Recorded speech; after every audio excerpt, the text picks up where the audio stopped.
மிகப்பெரிய மனிதர், ஒரு ஜென்டில்மேன் அப்படின்னா அதுக்கு ஒரு எடுத்துக்காட்டை வந்து சரவண சார் அவர்கள். எப்பவும் வெள்ளை ட்ரெஸ் போடுவாங்க, அதே மாதிரி அவருடைய உள்ளமும் வந்து அவ்வளோ வெள்ளையாக இருக்கும். சினிமா வந்து உசிருக்கு உசிராக நேசிச்சவர். ஒரு 10 நிமிஷம் பேசினா 10 தடவை அப்பாச்சி அப்பாச்சின்னு சொல்லிட்டு அவருடைய ஃபாதரை வந்து ஞாபகப்படுத்துக்கிறாரு. என் மேலே ரொம்ப அன்பு, என்னுடைய நல்ல விரும்பி, என்னுடைய கஷ்ட காலங்களெல்லாம் எனக்கு துணையாக நின்றவர். ஏவிஎம்மில் வந்து ஒரு 9 படம் நான் ஆக்ட் பண்ணியிருக்கேன். அந்த 9 படமும் வந்து பெரிய ஹிட்டு. அதுக்கு வந்து மெயின் காரணம் வந்து சரவண சார்னு சொன்னால் அது வந்து மிக ஆகாது. இந்த 80s வந்து முரட்டுக்காலை தமிழில் வந்து மிகப்பெரிய பிரம்மாண்டமான செலவு எடுத்த படம் 80s.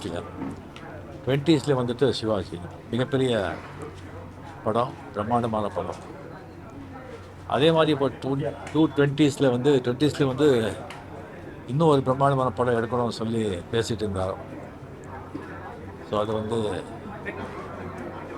நடக்கவே இல்லை. அவருடைய மறைவு வந்து ரொம்ப மனசு பாதிக்குது. அவர் ஆத்மா சாந்தி அடையட்டும். அவர் குடும்பத்தாருக்கு என்னுடைய ஆழ்ந்த அறிவு.